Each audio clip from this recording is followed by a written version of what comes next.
And remember to turn off your phones.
Good morning. And not only good morning to you, but good morning to people who are live streaming the service. There are increasing numbers of people who are out there on YouTube listening to the service. So hi guys, I'm Reverend Tom Capo, minister here at DuPage Unitarian Universalist Church, and I'm happy to welcome Reverend Miriam Renault, our community minister and the Special Projects Director for the Parliament of World Religions. The project she is working on right now is the commemoration of the 25th anniversary of the global ethic, and she'll be talking more about that later on this morning. As our call to worship this morning, I want to invite us into a responsive reading by Unitarian Universalist minister, poet, and hymn writer, Reverend Vincent B. Silliman. So please read the yellow italics. Let religion be to us life and joy. Let it be a voice of renewing challenge to the best we have and may need. Let it be a call to generous action. Let religion be to us a dissatisfaction with things that are, which bids us serve more eagerly the true and the right.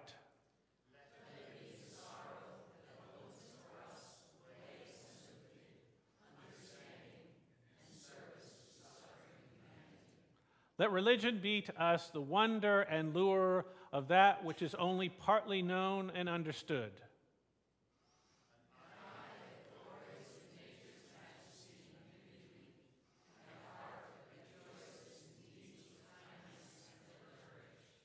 Let religion be to us security and serenity because of its truth and beauty, and because of the enduring worth and power of the loyalties which it engenders. Sorry.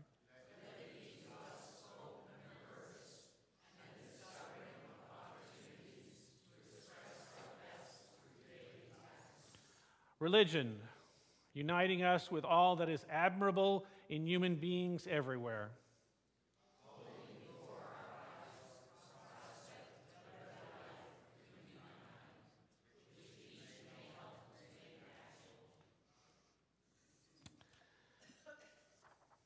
Now, if you would please stand in body or spirit and join me in our unison affirmation, our mission statement, which is printed up here on the wall.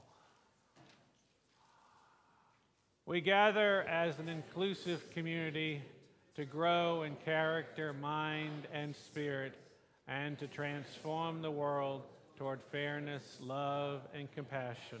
Please remain up as we sing our first hymn, actually the first hymn in the gray hymnal, May Nothing Evil Cross This Door.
Hans Küng is a Swiss Catholic priest, theologian, and author.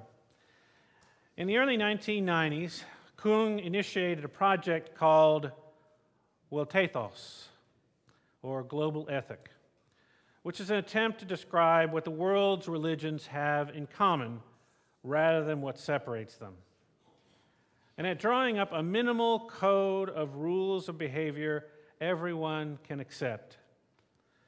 His vision of a global ethic was drafted. His vision of a global ethic was embodied in a document for which he wrote the initial draft, Toward a Global Ethic, an initial declaration. The declaration was signed in 1993 by the Parliament of World Religions, by religious and spiritual leaders from all over the world. Küng defines a global ethic as nothing but the necessary minimum of common values, standards, and basic attitudes. In other words, a minimal basic consensus relating to binding values, irrevocable standards, and moral attitudes, which can be affirmed by all religious people despite their dogma and differences, and can be supported by non-believers. According to Küng, never has there been such a need for a mechanism to counter global distress. Fortunately, a common ethic already exists within all the world's religions. This can supply the moral foundation for a vision to lead men and women away from despair and society away from chaos. So the declaration of a global ethic seeks to go beyond laws and prescriptions and touch the instinct for justice in men and women, and to bring about a change in the inner orientation, the mentality, and the hearts of people so that they find once again their lives' direction, values, and meaning. Now, my friends, in your order service, you can pull out your order service, there is a copy of the Declaration. Now, this is not the whole global ethic. You'd have to have a book. I think Miriam has the book up here. But you have the Declaration. And you can take a look at it for a moment. And our friends on YouTube there, you can look up Global Ethic and scroll down to the PDF of the Declaration. Kung begins by calling out the evils in the world and asserts that a global ethic may help us in combating these ills. As I read what he's calling for, I found myself reflecting on our 7 principles, our common values, and our 6 sources from which we draw in our search for truth and meaning and purpose. Let me just read a few pieces of the Declaration for you. We are interdependent. Each of us depends on the well-being of the whole, and so we have respect for the community of living beings, for people, animals, and plants, and for the preservation of earth, the air, water, and soil. Does that remind you of anything? It reminds me of our 7th principle, respect for the interdependent web of all existence of which we are a part. And from the Declaration, we are women and men who have embraced the precepts and practices of the world's religions. We affirm that a common set of core values is found in the teachings of the religions and that these form the basis of a global ethic. Again, I look at our sources, the 6 sources from which we draw from, and one of the sources is wisdom from the world's religions, which inspires us in our ethical and spiritual life. Now, Kung calls on us to live our values in heart and mind and concludes earth cannot be changed for the better unless the consciousness of individuals is changed first. We pledge to increase our awareness by disciplining our minds, by meditation, by prayer, by positive thinking. Without risk and a readiness to sacrifice, there can be no change in our situation. Therefore, we commit ourselves to this global ethic, to understanding one another, and to socially beneficial, peace-fostering, and nature-friendly ways of life. Again, this sounds very Unitarian Universalist to me. I think we can find common ground with this ethic, with this global ethic, and with Kung's Declaration. But it's important to remember he's not just calling Unitarian Universalists. He's calling all people, theists, agnostics, atheists, to start changing the world by changing ourselves. To live out our values and ethics, to live them out loud and proud, and to continue to try to understand one another so we can not only have these discussions about what a better world might be, but to go out there in the world and act. To live our lives for peace, for justice, for equality, and with compassion. I encourage you now to put your declarations away. And we're going to do a little prayer or meditation. So find your space. Find a place that allows you to move into prayer or meditation. Get comfortable. The meditation we'll hear this morning is from Buddhist monk Thich Nhat Hanh.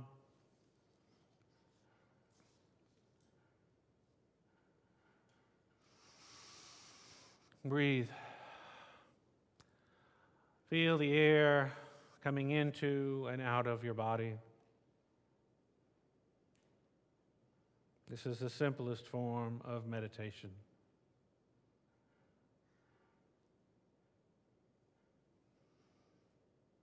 And as we breathe, let us be at peace with our bodies and our minds.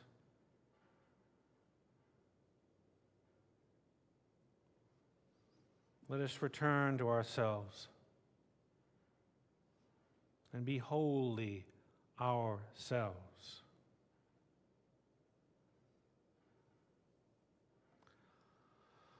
Let us be aware of the source of being common to all of us and to all living things.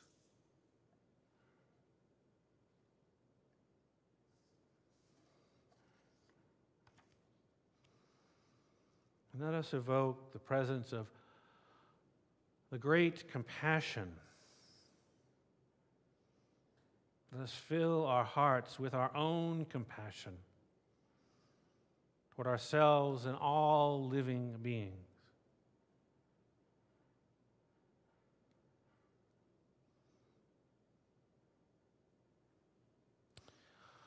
Let us pray that we ourselves cease to be the cause of suffering to each other.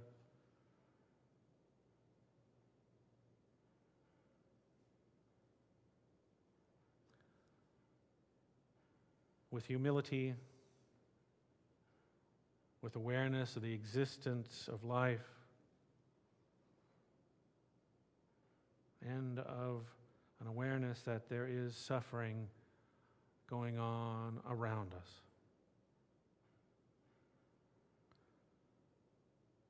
Let us practice the establishment of peace in our hearts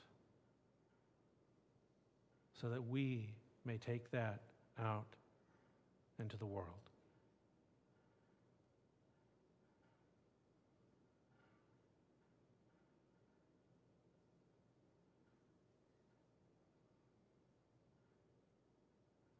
So may it be, blessed be, and amen.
Good morning. So, as Reverend Tom introduced me, I'm the Reverend Miriam Renaud and the community minister here at DuPage. I'm also a half-time staff member of the Parliament of the World's Religions, where I am the principal investigator and project director of the Global Ethic Project. So the topic of conversation this morning is very near and dear to my heart. It's what I spend my day on. It also happens to be half of my dissertation. So for those of you who've been following my educational career, I'm completing a PhD in religious thought and ethics at the University of Chicago. And my dissertation has been submitted. I'm waiting to hear back from my reading committee, but I'm well on my way to graduating in June. And you're all invited to come.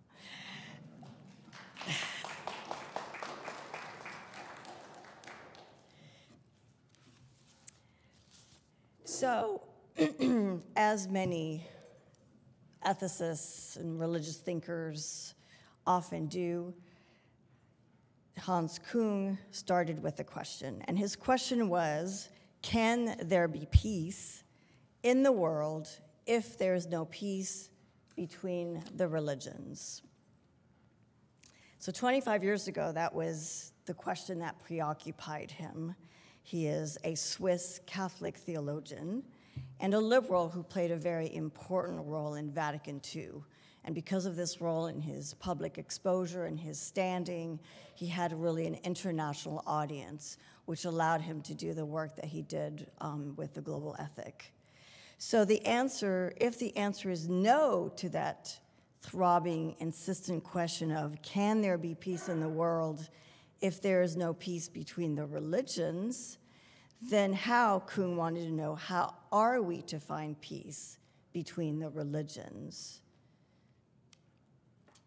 So he decided eventually that peace between the religions required a global ethic. Now, I say ethics. Some of you might be familiar with the field of ethics. So why ethic? Is this a misspelling? Actually, Küng chose the word ethic quite intentionally, because ethics with an S usually refers to theory, the theory of morality, or to a set of abstract principles. Ethic, which he chose very deliberately, without an S, means ethos. So that's, I think, the closer meaning in English, although it's a word not used very often. So by that he meant really ethos, or a way of life that was guided by certain moral commitments. So Küng, by calling for a global ethic, was calling for a shared ethos, a way of life based on a minimal number of moral commitments that were favorable to peace between the religions and really peace between all peoples. So the words that are going to appear on the wall and are going to be read by my beloved husband, Paul Everly, who's standing in the back, comes from the document that is officially called Towards a Global Ethic, an Initial Declaration. That's quite a mouthful, so for short, a global ethic, or the global ethic. It has two sections. The first section is in your order of service. It's called the Declaration. But there's a second part, the principles of a global ethic. That's the part that Küng was very instrumental in writing. And so we're going to see some selected excerpt during the sermon that my husband is going to read, so that you get a sense of what the principles, or the larger part of the global ethic, looks like. You've got the shorter part in your order of service. So let's see if I can bring that up. All right. People are threatened with economic ruin, social disarray, political marginalization, ecological collapse. In such a dramatic global situation, humanity needs a vision of peoples living peacefully together, of ethnic and ethical groupings, and of religions sharing responsibility for the care of the earth. A vision rests on hopes, goals, ideals, standards. Kuhn was convinced that the minimal set of moral commitments or imperatives at the core of a peaceful way of life was not a mystery. He was convinced that this minimal set of moral imperatives had been understood or known or intuited by human beings throughout history. And I think that you would agree that oppressed peoples from time immemorial have wanted a say in their affairs. I think you'd probably agree that women from time immemorial have wanted power over their lives. And I think that you'd agree that children from time immemorial have wanted to be able to play and learn and discover, and as we so clearly saw illustrated yesterday, want their voices heard as well and power over their lives and over the affairs of the society in which they live. So Kuhn was convinced that this had been true always, regardless of society, culture, time in history, context. With few exceptions, people everywhere have wanted and still want and will always want to live free of chaos, fear, violence, and brutal coercion. So that's why Kuhn was certain that for the past thousands of years, imperatives that could secure such learnings had been integrated, at least in some implicit form, into religious and non-religious texts, traditions, teachings, and norms. And he was certain that if a group of scholars and experts and interested parties worked together to study those texts, traditions, teachings, and norms, that they would identify those shared imperatives that had been inserted in texts from time immemorial. An ethic already exists, teachings of the world, which can stress of ethic solution for all the immense problems of the world, but it does so foundation for a better individual and global order, a vision which can lead women and men away from despair, society away from chaos. So we're used to the idea that a single set of human rights applies to everyone. This is basically what Kuhn was advocating, a minimal set of moral directives that applied to everyone. So we have one set of human rights. We accept that there's one set. And Kuhn was essentially, there's also one set of minimal moral imperatives that we all share and have always shared. So you might ask, well, why do we even need a global ethic? We already have the Declaration of Human Rights. Well, a key difference between human rights and an ethos is that human rights are enforced by laws and treaties, governments, and various institutional stakeholders. An ethos, in contrast, says something about our individual responsibilities and our duties to other people, even to ourselves.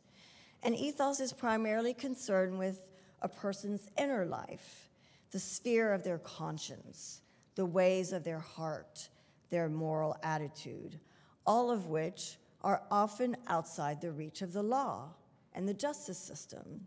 So here's a couple of examples of that difference between ethos and human rights.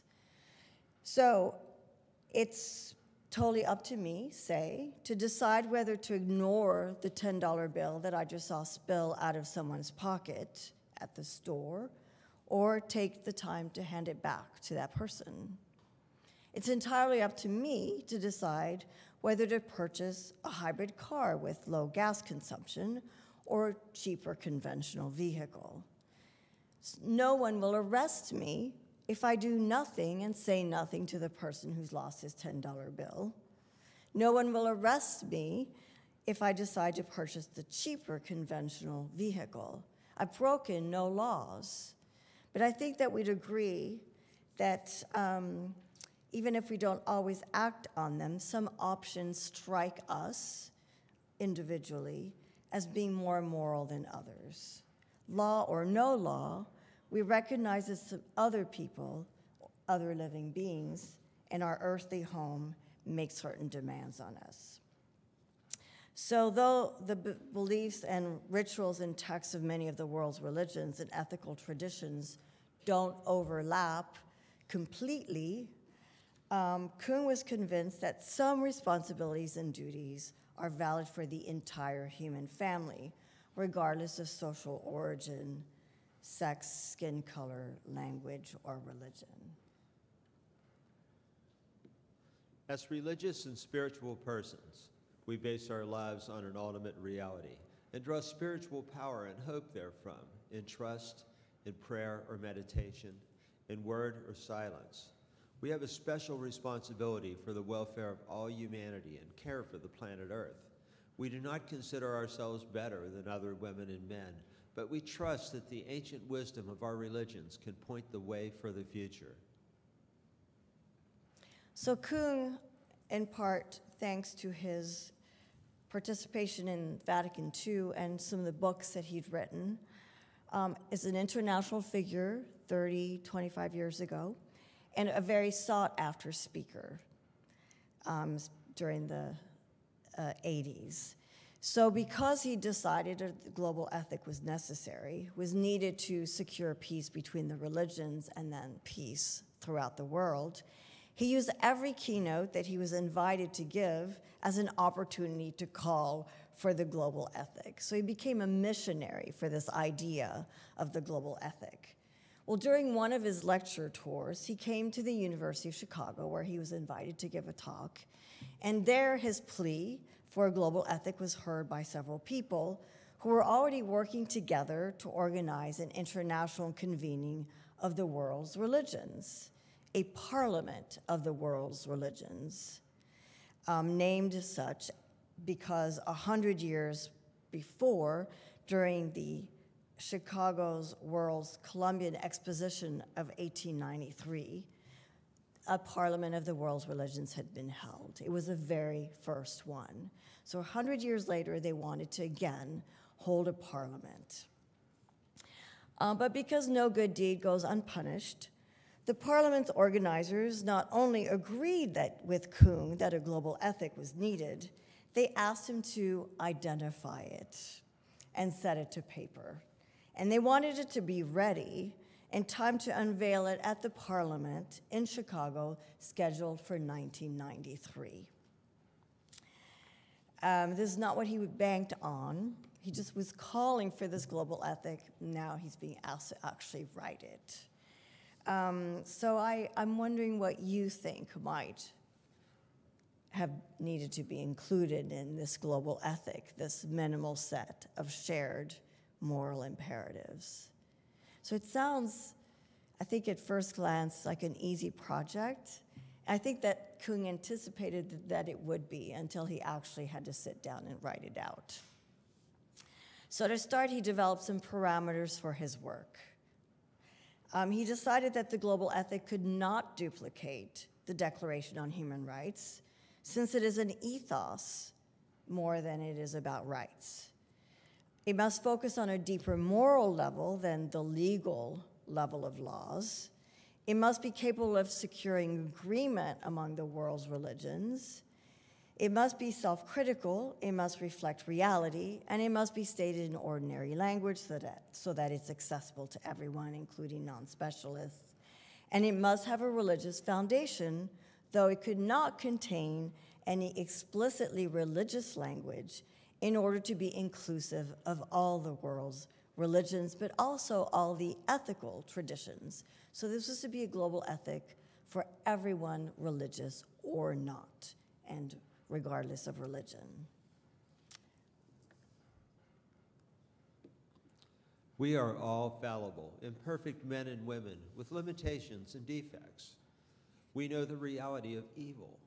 Precisely because of this, we feel compelled for the sake of global welfare to express what the fundamental elements of a global ethic should be for individuals as well as for the communities and organizations, for states as well as for the religions themselves. So Kuhn realized that if you could identify common ground between the religions, they would be able to talk to each other instead of, as they so often do, past each other. Because no matter how much the religions might differ on doctrinal matters, like the divinity of Jesus or the nature of ultimate reality, if they agree that hunger is a bad thing, an immoral thing, then they can work together to alleviate hunger. So what do you think? Do you think that there are any shared moral commitments between the religions and the ethical traditions? Is there something that's shared by Muslims, Christians, Hindus, Buddhists? Mm-hmm. Well, when you were reading it, Uh-huh. it occurred to me that if I were Muslim, well, if I were American, chances are I'd want something against terrorism or terrorists. And if I was from a culture that produces terrorists, I would be concerned that no one is paying attention in the U.S. to people who are oppressed. And so I would want something included for people who are oppressed. That you can't just look past oppression, ethically speaking. And there was one up here. I actually didn't expect conversation, but this is great. It's just that the service then might go a little longer, but this is wonderful. So I think that if you read the Global Ethic, you will see this included. Sure, let's do one more. To be very brief, I think the world religions would agree that we need to meet everyone's basic needs, and that a way to meet them is to negotiate, to give everyone a voice in expressing what their needs are, and then to collaborate on trying to meet them. Okay, you will find that in the Global Ethic as well. So you guys have definitely put your fingers on some shared moral commitments. There was a foundation on that Kuhn was looking for, from which he thought these moral directives would emerge. And you're instantly going to recognize where we're going here, and that is the golden rule. It's something that we often talk about in UU circles, right? We give various versions depending on which tradition we're talking about of the golden rule. So I think that you would agree it's universal, it's there. It's actually harder to find in some religious traditions than you might think. But if you are quite determined, you can find traces of it and make that stick and make an argument that, yes, there it is in a text or a sacred tradition. So Kuhn settled, first of all, on the global ethic as a foundation for his on the golden rule as a foundation for his global ethic. There is a principle which is found and has persisted in many religious and ethical traditions of humankind for thousands of years. What you do not wish done to yourself, do not do to others. Or in positive terms, what you wish done to yourself, do to others. This should be the irrevocable, unconditional norm for all areas of life, for families and communities, for races, nations, and religions. So we have the golden rule, and there's one more principle on which Kuhn built his series, his short list of shared moral principles. And that is the view that all human beings must be treated humanely. So that's like the foundation, the golden rule, and this understanding that is, I think few people would argue, is definitely shared among the religions. So I think that we find in scriptures, in sacred texts, in rituals, even if this is constantly transgressed and violated, this notion that whether a human being's life is valuable, a human being, whether cruel or abusive or violent, deserves to be treated humanely. So Kuhn was convinced that the world's religious and ethical traditions agreed on this matter. I think I'm just going to skip this slide, though, and go right to what commitments then emerge from these two basic principles. Based on the golden rule, then, and the mandate to treat every human being humanely, the global ethic identified 4 directives or moral imperatives, and here they are.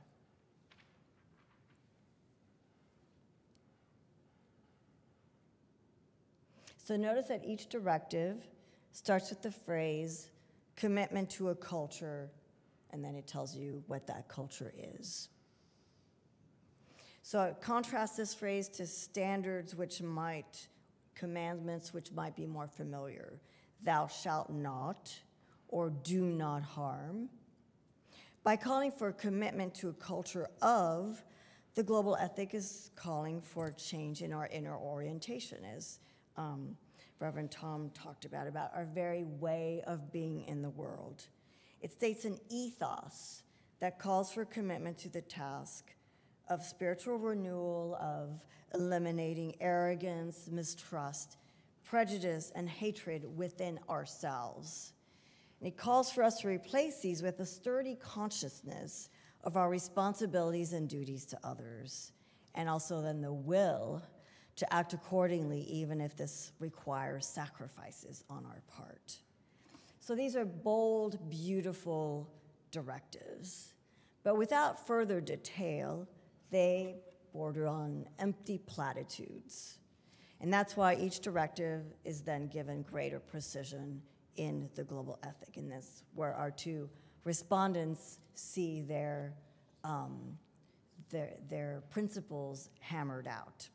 So just to go into the first directive a bit more, it states then that commitment to a culture of nonviolence and respect for life, that yes, in the traditions, religious and ethical, we find commandments like you shall not kill, or in positive terms, have respect for life. Then the directive tries to answer the questions that naturally follow. Well, what does it mean to not kill? What does it mean to have respect for life? What exactly does that entail? So here's some details spelled out for that first directive. Let us reflect anew on the consequences of this ancient directive. All people have a right to life, safety, and the free development of personality insofar as they do not injure the rights of others. No one has the right physically or psychically to torture, injure, much less kill any other human being.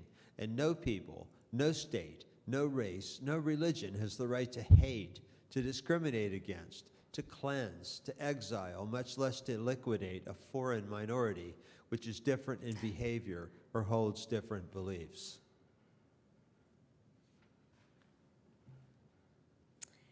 So these are fighting words. We have this call for a commitment to a culture of, and here we see what that means spelled out.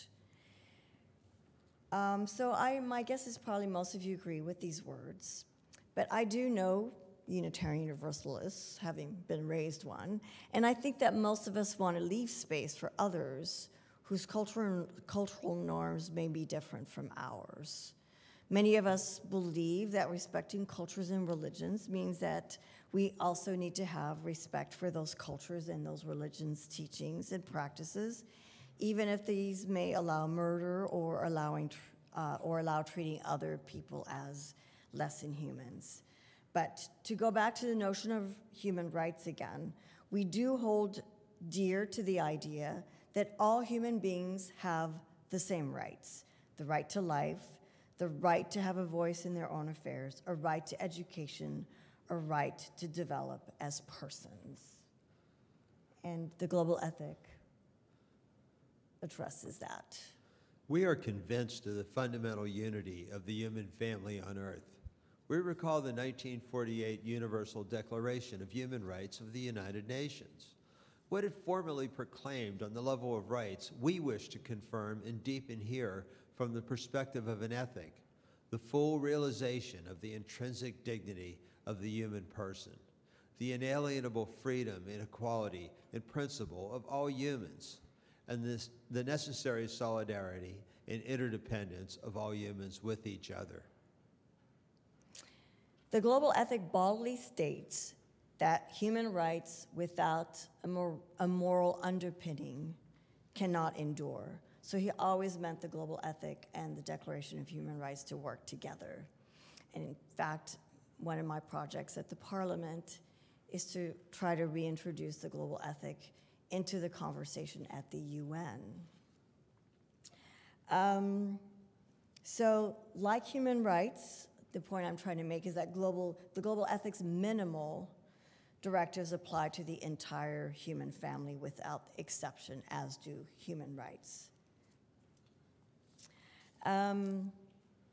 So perhaps when you read the global ethic in its entirety, and it is available on the Parliament of the World Religions website or in book form, like I have, it was a book published by Kuhn, that you might not be convinced that it adequately captures the basic ethos at the core of all the world's religious and ethical traditions. But I hope that you will agree, at least, that with Kuhn and with those who participated in the crafting of this global ethic, because he did not do this alone, that there is universal agreement on certain moral questions.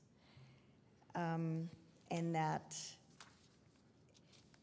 a few shared imperatives do exist, and that you will, if you don't agree with the global ethic, take on the exercise of trying to identify for yourselves what you think these moral imperatives that we have in common look like. And I hope then that you will also do the work of reflecting on those imperatives, whether they're the global ethics or yours, and put them into practice always, every day.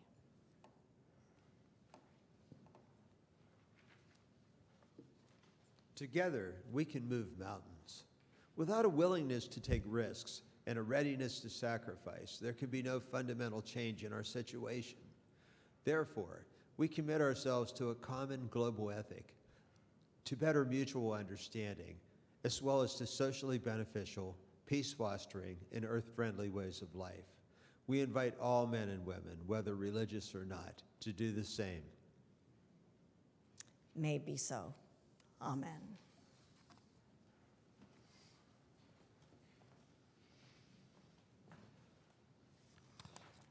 And I just say that if you're interested, there is this 25th anniversary project that Miriam's been putting together. You can hear some wonderful religious leaders talk about things like, what is it, the living your Buddhism actively? Is that? Engaged Buddhism. Engaged Buddhism. I mean, there's some really fabulous ways of trying to live this ethic that different cultures and different religions have tried to do. So I encourage you, talk with her about it. I think it's very interesting. We know that our financial contributions to this congregation come from sacrifice and hard work. And we are grateful for the many gifts that you give to support this congregation. We use these gifts collectively to serve the greater world, the greater good, to serve justice, peace, and equity. May there now be an offering to sustain and grow the life and mission of this congregation. May we give in love and in hope.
was great.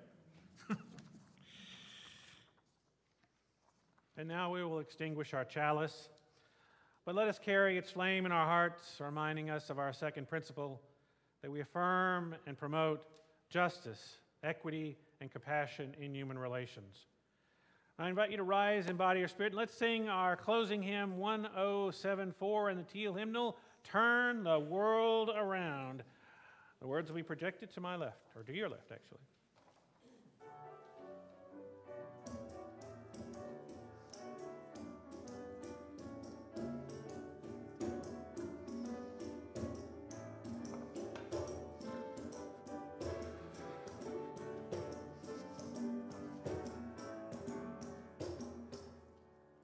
We come from the fire, living in the fire. Go back to the fire, turn the world around. Come to the water, living in the water. Go back to the water, turn the world around. Come from the mountain, living on the mountain. We come in the mountain.